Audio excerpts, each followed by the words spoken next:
میں Hammad Raza founder CEO elite and elegant international and you are watching mind mapping. Noor Ulhuda Shah صاحبہ 22 جولائی 1951 کو حیدرآباد سندھ میں رائٹر کا ٹیلنٹ لے کر پیدا ہوئیں۔ شاہ نے ادب کی تمام اصناف پر اپنی بہترین اور خداداد صلاحیتوں سے پورا انصاف کیا۔ وہ بیک وقت شاعرہ، افسانہ نگار، داستان گو، کہانی نویس، کالمنسٹ اور باکمال ڈرامہ رائٹر ہیں۔ انہوں نے سندھی اور اردو دونوں میں لکھا۔ ان کی ٹی وی سیریلز میں زندگی کے تمام رنگ، خوشبو کی پوری ورائٹی اور ٹیسٹ کے سارے فلیور موجود ہوتے ہیں۔ وہ سندھ انفارمیشن منسٹر بھی رہیں۔ حکومت پاکستان نے انہیں پرائڈ آف پرفارمنس ایوارڈ سے بھی نوازا۔ مشہور ٹی وی سیریلز جنگل، ماروی، فاصلے اور تپش ہیں۔ افسانوں کی مشہور تصنیف جلاوطن ہے اور آج کل ہم سب کے نام سے کالم لکھ رہی ہیں۔ لیکن عوام میں آج کل وہ خواتین لکھاری مقبول ہیں جنہوں نے سستے جذبات اور ستی تحریروں کو مذہبی تڑکا لگا کر اردو ادب کی گرتی دیوار کو ایک زور کا دھکا اور دیا ہے۔ کچھ قارئین کا بھی قصور ہے۔ انہیں جب بوسے کی طویل منظر کشی مقدس بوسے کی غیر ضروری طوالت کی شکل میں ملی تو ان کی باتیں تو کھلنی ہی کھلنی تھی۔ سستے جذبوں کی تسکین نے ایک سے بڑھ کر ایک رائٹر کو جنم دیا۔ یوں اردو ادب کی کہانیاں ٹیلی ویژن کی رمضان ٹرانسمیشن میں تبدیل ہو گئیں اور خواتین لکھاری اپنے شعبے کی ڈاکٹر عامر لیاقت حسین بن کر سٹار رائٹر بن گئیں اور پھر ردی کے بھاؤ بکنے والی کتابیں بیسٹ سیلر ہو گئیں۔ لفظوں کے معجزے کیا ہوتے ہیں؟ حروف کی پنیری میں روح کے گیت کیسے بوئے جاتے ہیں؟ دین کی اعلیٰ، اچھوتی اور جدید تشریح کیا ہوتی ہے؟ وہ دل کو چھو کر کیسے اپنی مٹھی میں لے لیتی ہے؟ دماغ کو نئی روشنی دے کر کیسے نئے منظر کے خد و خال تشکیل دیتی ہے؟ اور روح پر چپکے سے پاکیزگی کا لبادہ اڑھانے والی تحریر کیسی ہوتی ہے؟ آئیے نور الہدا کے قلم سے ملاحظہ کرتے ہیں۔ پچھلی رات معافیوں کی رات کے طور پر منائی گئی۔ سب نے کھڑے کھڑے ہو کر معافی مانگی اور صبح ہوتے ہی ہلکے پھلکے ہو کر سو گئے۔ سوشل میڈیا نے اسے اور بھی آسان کر دیا ہے۔ خدا کرے روز محشر بھی وائی فائی کام کرتا ہو اور ہم سوشل میڈیا کے ذریعے ایک دوسرے سے یوں ہی رابطے میں ہوں۔ اتنی آسانی سے حقوق العباد کی اگر معافیاں روز محشر بھی ہو گئی تو یقیناً حساب مختصر ہو جائے گا اور جلد از جلد ہم بہشت کے ایئر کنڈیشن ہال میں پہنچ چکے ہوں گے۔ معافیوں کی اس گزر چکی رات میں حیدرآباد سے کراچی کا سفر کر رہی تھی۔ اسی سفر کے دوران سوشل میڈیا پر معافیوں کا لین دین پڑھتے ہوئے مجھے ایک ذاتی تجربہ یاد آ گیا۔ تقریباً 6 سال پہلے دبئی کے ہسپتال میں میری نواسی وقت سے بہت پہلے 7ویں مہینے کی ابتدا میں پیدا ہو گئی۔ میرے گھر کا وہ پہلا بچہ تھی جو شادی کے 4 سال بعد میری بیٹی کی گود میں آیا۔ بالوں بھرا ننھا سا بندر کا بچہ جس کا پورا ہاتھ میری انگلی کی ایک پور پر آتا تھا۔ زندہ رہے گی یا نہیں، زندہ رہے گی تو نارمل ہوگی یا نہیں، ان سوالوں کا جواب ڈاکٹر کے پاس بھی نہیں تھا سوائے اس جواب کے کہ سب اللہ کے اختیار میں ہے۔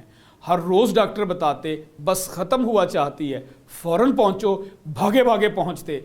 پھر کچھ سانسیں لینا شروع کرتی تو ایک امید کے ساتھ گھر لوٹتے، مگر اگلے دن امید پھر دم توڑ دیتی۔ کبھی بلڈ پریشر ہائی اور کبھی لو، ہائی بھی اتنا کہ ہاتھوں پیروں کی انگلیاں نیلی پڑ جاتی۔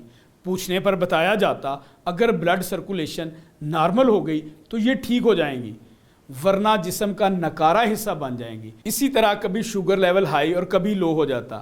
وینٹ پر بے دم پڑی بچی نے ہماری سانسیں پھلا دی۔ کبھی دماغ کا ٹیسٹ بتاتا کہ دماغی طور پر نارمل نہ ہوگی، کبھی دل میں سوراخ ملتا، کبھی آنکھوں کا معاملہ سامنے آ جاتا۔ اوپر سے خرچہ اتنا کہ 3 لاکھ درہم 15 دن کا بل بن گیا۔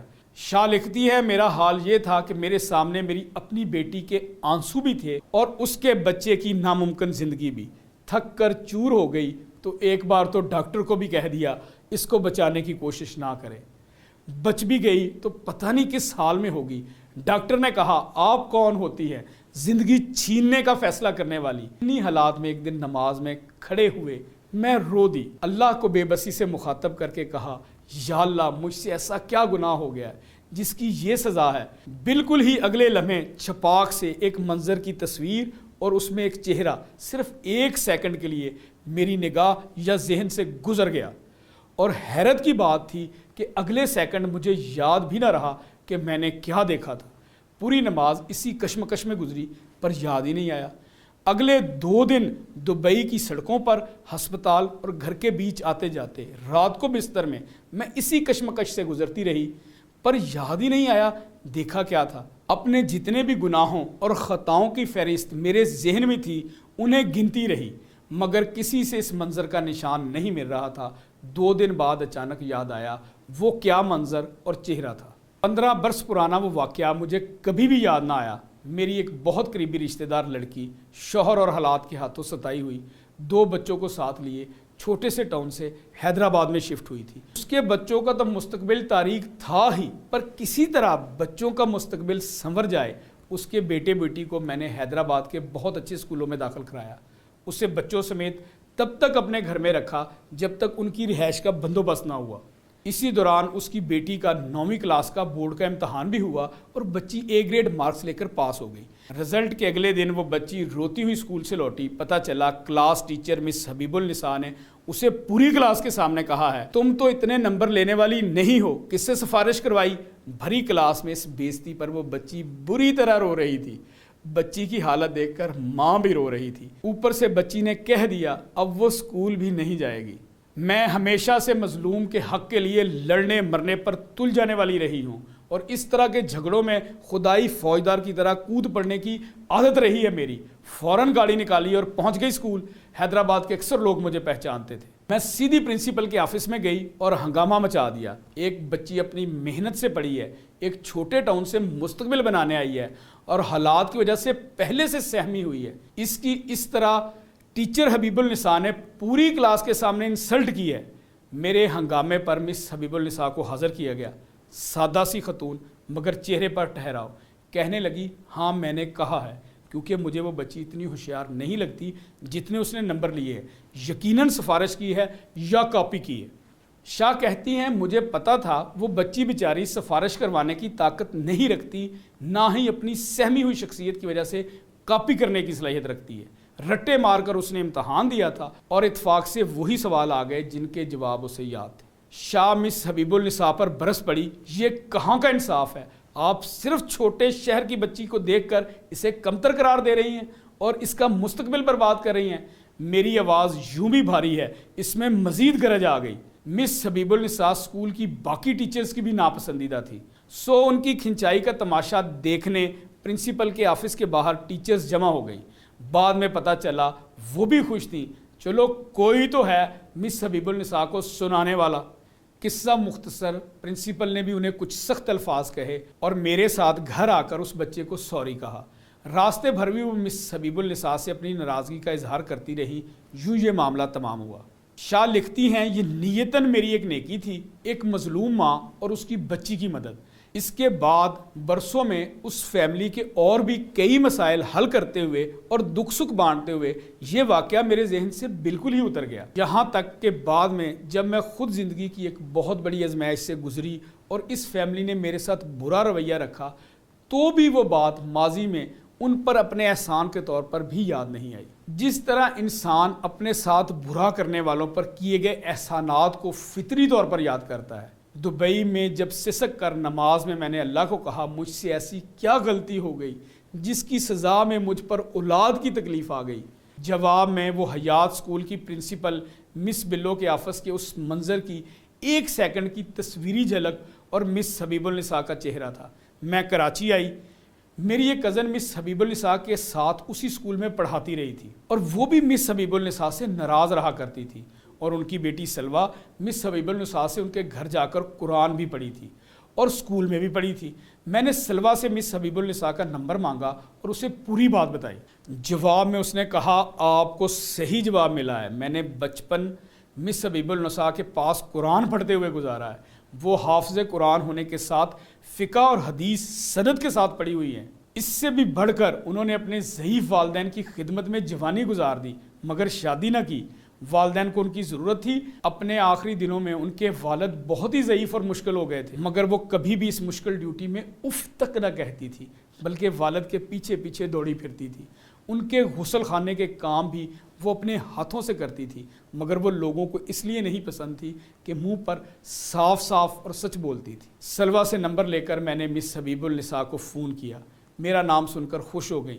میں نے کہا میں ایک ضروری کام کے سلسلے میں آپ سے ملنا چاہتی ہوں۔ فوراً کہا آ جائیے۔ اگلے دن صبح ہوتے ہی میں کراچی سے حیدرآباد سیدھی ان کے گھر ان کے آگے ایک ہی صوفے پر بیٹھی تھی۔ وہ کچھ بوڑھی اور کمزور ہو چکی تھی، اس بات پر خوش تھیں کہ ایک مشہور رائٹر خاص طور پر ان سے ملنے آئی ہے۔ خوش ہو کر کہنے لگی میں ریٹائر ہو چکی ہوں اور حیات اسکول کو چھوڑ چکی ہوں اور ایک پرائیویٹ اسکول میں پرنسپل ہوں۔ آپ کا فون آیا تو میں نے اپنی ٹیچرز کو بتایا کہ نور الہدا شاہ مجھ سے ملنا چاہتے ہیں۔ میری ٹیچرز نے کہا ان کا بیوہ عورت کے حقوق سے متعلق ایک ڈرامہ چل رہا ہے، وہ اس موضوع پر آپ سے شرعی مشورہ کرنا چاہتی ہے۔ میں نے کہا آپ کو یاد ہے میں حیات اسکول میں آپ کی شکایت لے کر آئی تھی؟ انہوں نے لمحہ بھر سوچا، پھر انکار میں سر ہلا دیا۔ مجھے یاد نہیں۔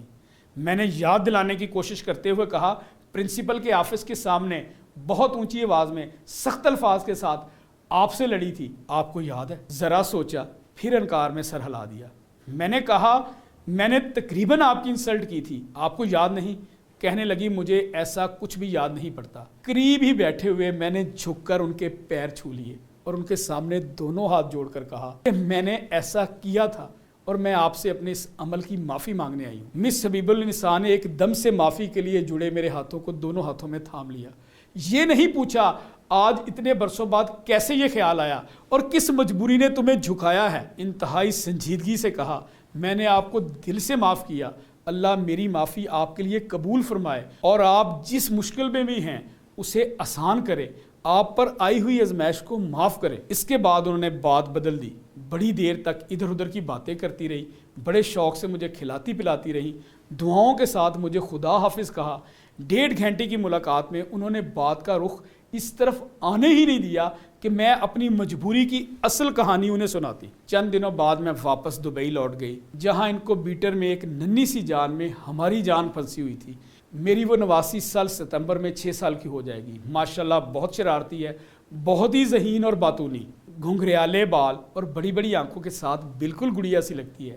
اللہ نے اسے ہر عیب سے بچا لیا، بس ایک ہاتھ کی چھوٹی انگلی کی اوپر کی پور نیلی پڑنے کے بعد دوبارہ نارمل حالت میں نہیں آئی اور انگلی سے جھڑ گئی۔